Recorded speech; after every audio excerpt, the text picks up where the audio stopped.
તો જામનગરની જીજી હોસ્પિટલ ફરી વિવાદમાં આવી છે। જીજી હોસ્પિટલની અંદર રિક્ષા દોડાવ્યું હોવાનો મામલો સામે આવ્યો છે। હોસ્પિટલની અંદર કેસપારી સુધી રિક્ષા જતા દર્દીઓમાં દોડધામ મચી ગઈ। હોસ્પિટલમાં સિક્યુરિટી ગાર્ડ હોવા છતાં રિક્ષા અંદર કેવી રીતે પ્રવેશી એ પ્રશ્ન છે।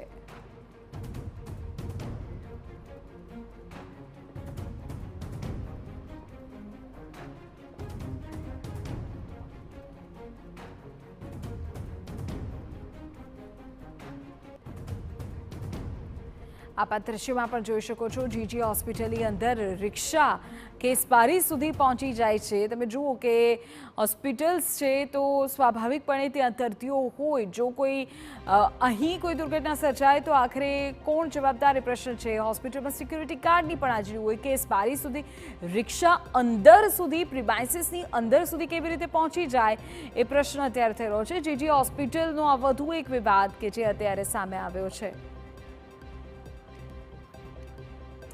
બિલકુલ, અને આ દ્રશ્યો પણ આપ જે પ્રકારે જોઈ રહ્યા છો, તમે જુઓ જે અંદર સુધી રિક્ષા અત્યારે પહોંચી જાય છે। જો કે હોસ્પિટલ છે એટલે એક પ્રશ્ન એ પણ થાય કે શું કોઈ દર્દી તેમાં સવાર હતા, તેના જીવને બચાવવા માટે કોઈ ઇમરજન્સી આવી પડી કે તેમાં રિક્ષા અંદર પહોંચી, એ હજુ સ્પષ્ટ થઈ શક્યું નથી। પરંતુ આ દ્રશ્યોમાં ચોક્કસપણે અત્યારે દેખાઈ રહ્યું છે। એક તરફ હોસ્પિટલમાં પણ જે દોડધામ છે તે મચી ગઈ હતી। અમારા સંવાદદાતા દિવેશ વેળાપુરી જાણકારી આપી રહ્યા છે। દિવેશ, દ્રશ્યોમાં દેખાય છે કે હોસ્પિટલમાં અંદર સુધી રિક્ષા ધસી જાય છે। શું કોઈ ઇમરજન્સી કેસ હતો, કોઈ દર્દી સવાર હતા કે પછી આ નિયમનો ભંગ છે? જામનગરની જીજી હોસ્પિટલની અંદર ગઈકાલે એક ઓટો રિક્ષાએ પોતાના દર્દી પેસેન્જરને અંદર સુધી લઈ જવા માટે હોસ્પિટલની અંદરનો જે ભાગ છે કેસબારીની બાજુમાં, ત્યાં રિક્ષા સુધી અંદર સુધી પાર્ક કરી હતી, ત્યાં સુધી રિક્ષાને પહોંચાડી હતી।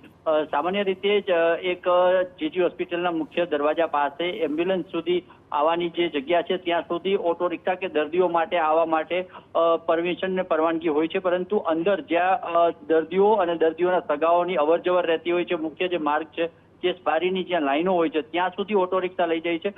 જે કહેવાય કે દરવાજા ઉપર અનેક સુરક્ષા કર્મીઓ તૈનાત રાખવામાં આવતા હોય છે, તેમ છતાં આ રિક્ષા પેસેન્જર રિક્ષા જે છે તે અંદર સુધી પ્રવેશી ગઈ। ત્યાં ચોક્કસથી જે સુરક્ષા કર્મીઓ છે તેની બેદરકારી ગણી શકાય કે તેમની મંજૂરી કે તેની પરવાનગી વગર જ સીધી રિક્ષા અંદર સુધી ઘૂસી ગઈ હતી, જેના સીસીટીવી પણ સોશિયલ મીડિયામાં વાયરલ થયા છે। દિવેશ, પ્રશ્ન એ છે કે જો કોઈ દર્દી સવાર હતા તો બહારથી જ રિક્ષાને અટકાવીને સ્ટ્રેચર કે અન્ય કોઈની મદદથી પણ લઈ જવાઈ શકતા હતા। દર્દી અંદર રિક્ષા અંદર ધસી ગઈ તો બીજા દર્દીઓને પણ પરેશાની થઈ। ચોક્કસથી સામાન્ય રીતે જ્યારે કોઈ વાહનમાં કે એમ્બ્યુલન્સમાં જ્યારે દર્દીઓ આવતા હોય છે ત્યારે તેને ગેટ સુધી જ પરવાનગી હોય છે, ત્યારબાદ સ્ટ્રેચરમાં દર્દીઓને લઈ જવામાં આવતા હોય છે।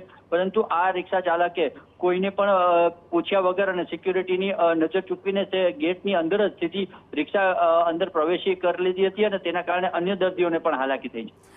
બિલકુલ, અને દ્રશ્યમાં દેખાઈ પણ રહ્યું છે દિવેશ, એ પ્રકારની જાણકારી પણ આપ આપી રહ્યા છો। કેસબારી સુધી રિક્ષા અંદર પહોંચી જાય છે અને સ્વાભાવિક છે કે ત્યાં દર્દીઓની અવરજવર હોય, સીસીટીવી બાકી એ ઘટના સ્પષ્ટપણે કેદ પણ થઈ છે।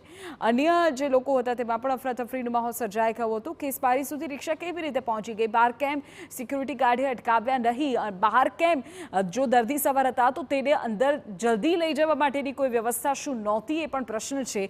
અથવા તો એવું બન્યું કે શું સિક્યુરિટી ગાર્ડની નજર ચૂકવીને જ રિક્ષા અંદર પહોંચી ગઈ, એ પણ સવાલ છે।